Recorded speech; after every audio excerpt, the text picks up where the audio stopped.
You ask Tiger to solve. This deals with linear equations with one unknown. The final result is c equals -2. Let's solve it step by step. Simplify the expression. Group like terms. Simplify the arithmetic. Group all constants on the right side of the equation. Subtract 6 from both sides. Simplify the arithmetic.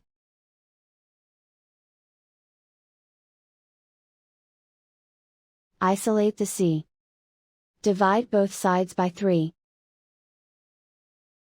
Simplify the fraction.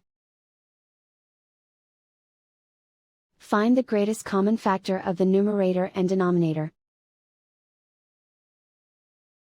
Factor out and cancel the greatest common factor. And so the final result is c equals -2.